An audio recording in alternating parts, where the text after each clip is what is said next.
Nós estamos recebendo nos estúdios da CBN a deputada federal, Tereza Cristina, do DEM, que também é presidente da Frente Parlamentar da Agropecuária. Deputada, muito obrigado mais uma vez de atender o convite da CBN e estar aqui para falar conosco. Bom dia. Obrigado, Otávio. Eu é que agradeço o convite da CBN, que está bombando aí, onde a gente vai recebendo aí elogios. Muito obrigado e um bom dia a todos que estão nos ouvindo, né? E mais uma vez aqui com o maior prazer.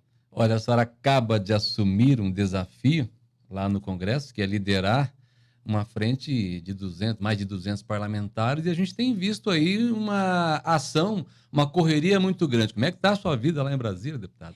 Fica difícil, hein? Não é fácil. Tenho certeza que se eu tivesse assumido antes ia ser mais tranquilo, mas esse ano é um ano curto, né? Um ano que nós vamos ter Copa do Mundo, eleições, portanto o Congresso ele trabalha só com prioridades, e tem coisas do agronegócio que não podem esperar. Semana passada nós tivemos aí uma semana corridíssima, porque nós tínhamos no âmbito do Congresso, na Câmara e Senado, que votar a prorrogação dos prazos do Fundo Rural para mais 60 dias da adesão, o prazo de adesão do Fundo Rural. E para que as pessoas possam entender, caso a caso, procurar receita e ver se é interesse aderir ao plano ou, de repente, ela nem precisa porque ela está fora desse escopo aí do que o Fundo Rural, quem o Fundo Rural vai atingir. E depois a nossa preocupação maior era... Eu preciso fazer um agradecimento aqui antes. Foi muito importante a participação da senadora Simone Tebet, que foi a relatora da MP 803, que veio para a Câmara, que nós aprovamos em 20 minutos na Câmara e ela aprovou no mesmo dia. A gente acompanhou o empenho dela, realmente. Então, a gente tem que fazer justiça às pessoas. E 2 sul-mato-grossenses, você vê? Semana da Mulher. E se a senhora me permitir também, eu gostaria de, em seu nome, abrir essa Semana das Mulheres aqui na CBN, a senhora que representa o agro, mas acima de tudo também, hoje, para nós aqui da CBN, a gente quer, em seu nome, desejar que essa semana seja de conquistas para as mulheres também. Que bom, é isso mesmo. E vamos falar sobre isso. E dizer também da nossa preocupação com o Código Florestal, porque nós podíamos perder um trabalho de mais de 10 anos de discussões, mais de 600 audiências públicas por todo o Brasil, com 2 relatores. O primeiro foi o Paulo Pial, o segundo ele saiu, foi ser prefeito, entrou o Aldo Rebelo, que fez um belíssimo trabalho. O Congresso votou. Nós já temos 6 anos de Código Florestal agora implantado, agora em maio desse ano. Né? E nós íamos sofrer um retrocesso enorme se o Supremo julgasse inconstitucional alguns pontos que são que são a espinha dorsal do Código Florestal. Por exemplo, aí vem o pessoal falando sobre anistia. Anistia, na verdade, quem entra lá, ele declara a legislação de antes de 2008 não previa, então ele se declara inconforme com a atual legislação e ele tem que recuperar, por isso ele faz um plano, ele declarou o que ele tem que fazer, enfim. Aí depois, não, é inconstitucional, e aí ele perde tudo e ainda ele vai ter uma ação criminal. E essa dita anistia aí, que aqueles que são contra o Código Florestal têm dito, o que nós temos visto que tem recuperado. São Paulo tinha áreas de reserva legal e de APP que não existiam mais, e hoje São Paulo vem dando exemplo, recuperando, replantando, enfim, mostrando que hoje existe uma preocupação e que o Código Florestal trouxe essa cultura, né, de recuperar aquelas áreas que no passado não se tinha o cuidado que precisa ter hoje. Então, isso era um retrocesso, graças a Deus, houve realmente uma ação de toda a classe produtora e principalmente os pequenos produtores até 4 modos. Esses estariam fora muito da atividade se juntasse a PP com reserva legal e eles terem que obedecer isso. Muitos teriam que ir para a cidade, para o subemprego, morar na periferia das cidades, enfim, causando um problema social enorme para o campo brasileiro. Éder Campos, Esse é um assunto que muito lhe interessa e que você, muito mais que nós, domina. Obrigado, Otávio. Obrigado a participação e a presença da deputada Tereza Cristina Correia da Costa Dias, né? Tereza, a gente acompanha a carreira dela desde quando ela militava ainda aqui na FamaSul, né? E outras entidades ligadas ao setor. E eu acho justo, né, a eleição da Tereza como representante do setor rural pelo envolvimento dela. E hoje, aproveitar a questão de ser uma mulher no negócio, Otávio, e você falou sobre esse tema, que é o tema que a gente vai abordar durante essa semana, já que mês de março é o mês da mulher. A participação das mulheres no agronegócio cresceu, segundo o IBGE. Em 2012, nós tínhamos 10% das mulheres participando do setor como mandatárias. Hoje, temos 30% das mulheres mandando ou executando serviços dentro das fazendas, das propriedades do Brasil. Agora o campo vai para frente mais ainda. Eu acho que elas são mais organizadas, viu? Pelo menos elas são mais organizadas. Agora a questão é o seguinte, vamos falar de produtor rural, porque produtor rural não tem sexo, né? Homem e mulher são produtores rurais. Sim. E a gente vê que o produtor rural, Tereza, sempre tem sido tratado como um criminoso. Para tudo, o produtor tem que estar pedindo desculpa para a sociedade. Isso me faz lembrar uma música do Chico Buarque de Holanda, Geni. Né? Não sei se vocês lembram dessa música. Eu lembro, porque eu no Fundo Rural fui a Geni da história. O produtor, assim, todas as vezes... Geni e o Zeppelin. E Zeppelin. Exatamente. Conhece, Lucas? Conheço. Então, todas as vezes que o mar está de bonança, né, o produtor é achacado como o culpado, como o vilão. Quando a corda aperta, correm para o produtor rural, para o setor rural, pedindo, olha, vamos produzir mais, o PIB tem que crescer, a balança comercial tem que desenvolver. E aí o produtor vai lá, arregaça as mangas, trabalha. Mas quando está em águas tranquilas, o produtor volta novamente a pedir, pelo amor de Deus, Código Florestal, Fundo Rural. Tereza, qual vai ser a próxima pauta para o produtor rural? Já que nós tivemos aí Fundo Rural, praticamente a gente conseguiu uma boa vitória, o setor rural. O Código Florestal também, mas qual é a próxima pauta que o produtor vai ter que enfrentar? Não, o Fundo Rural ainda não. Não. O Fundo Rural ainda tem os vetos que deve acontecer na próxima semana. A gente vai contar com bom senso agora, né? Exatamente. Eu sempre digo que aquela casa, a Câmara e o Senado, aquilo lá é a arte do possível. Não adianta o produtor achar que ele vai conseguir tudo, nem que os outros vão conseguir. Aquilo é a arte de trabalhar o que é possível. E eu acho que o Fundo Rural nós ainda temos que derrubar alguns vetos que oneram ainda muito o produtor, mas não vai ficar 100% como o produtor queria. Uhum. Então, essa é a próxima pauta assim, imediata. É o Fundo Rural. É o Fundo Rural. Depois nós temos aí os licenciamentos ambientais, porque apesar da gente ter o código hoje que deu garantias, para que o produtor pudesse trabalhar com sossego, né? Sabendo exatamente o que ele tem que fazer, quantos anos ele tem para recuperar, enfim. Deu segurança jurídica a ele. No código, nós temos os licenciamentos, que ainda são muito difíceis, estão inventando lá na Bahia. O que está acontecendo? Lá na Bahia, o Ministério Público está pedindo uma licença anual para o produtor rural. Então, eu planto soja esse ano. Ano que vem, eu tenho que pedir de novo para o meio ambiente, dizendo que eu vou plantar.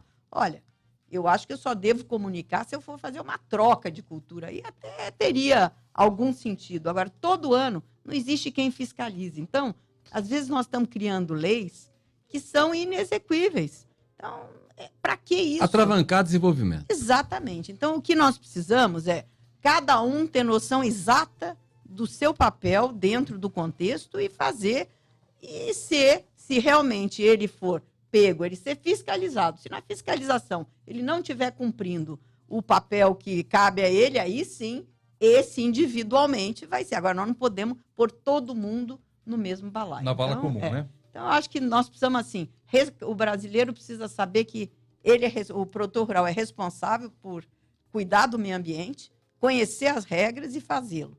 E cabe ao governo ir lá fiscalizar, ver se ele está fazendo bem feito. Bom, deputada, eu gostaria de saber, todos os representantes do povo que sentam aqui, que visitam a CBN, hoje a gente está perguntando até por conta de um ano eleitoral, de negociações e de dúvidas, de incertezas. Eu pergunto à senhora, o DEM aqui no Mato Grosso do Sul vai apoiar qual pré-candidato ou qual candidato ao governo de Mato Grosso do Sul? Bom, Otávio, o DEM, dia 8 agora, quinta-feira de manhã, nós vamos ter a nossa convenção nacional, onde ele uma das pautas é a refundação do partido. Ele vai começar da nacional para as municipais, começando tudo de novo.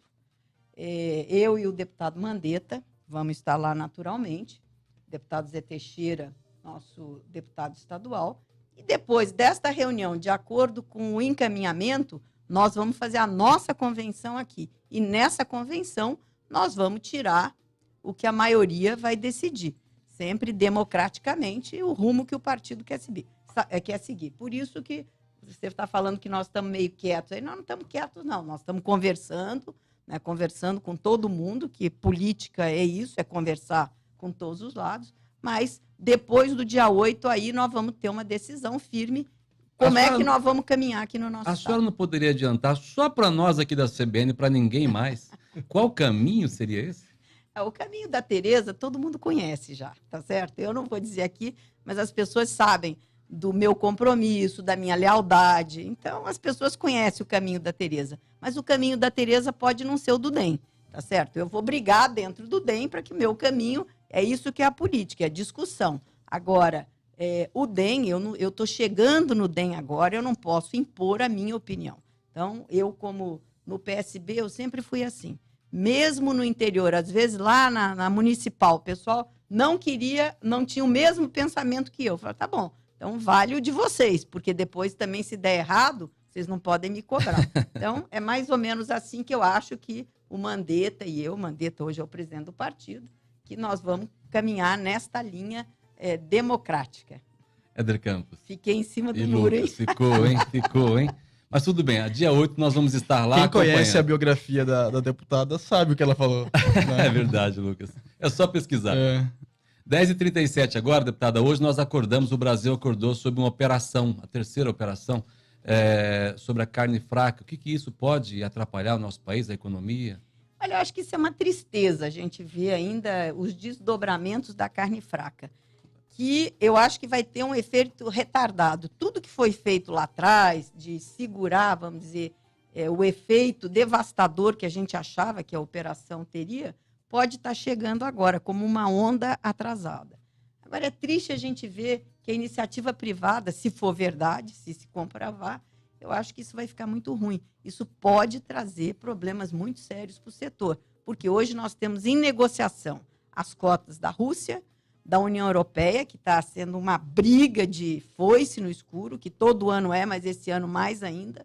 A Rússia trabalhando contra a carne de suínos e aves também, não só bovinos, né? E a Arábia Saudita aí numa discussão sobre aves muito forte. E hoje... Vamos dizer, a empresa que está no centro... A BRF, gigante, ela é uma grande exportadora para a Arábia Saudita. Então, eu acho que isso pode trazer, sim, reflexos muito ruins comerciais. Por quê? Porque põe em xeque a nossa defesa, entendeu? Então, tem que ser feito, não tem outro caminho, tem que ser feito.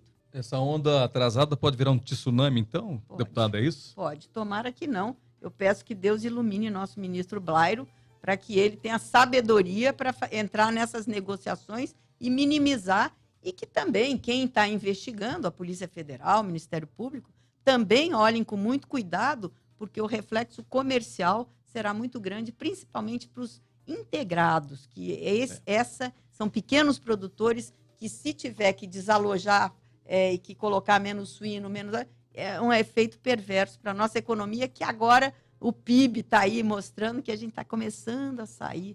E um trabalho feito também, eu dá licença um minutinho, né, feito pelo Ministério da Agricultura com países da Ásia para abrir o mercado para a carne brasileira, Indonésia e outros países. Estados Unidos abrindo, ou seja, é muito arriscado o que está acontecendo agora, e o Blairo foi muito articulado desde o ano passado, trabalhou de uma maneira muito grande, juntamente com os secretários que envolvem... Né, viajou o mundo todo para discutir isso. Levando a carne brasileira.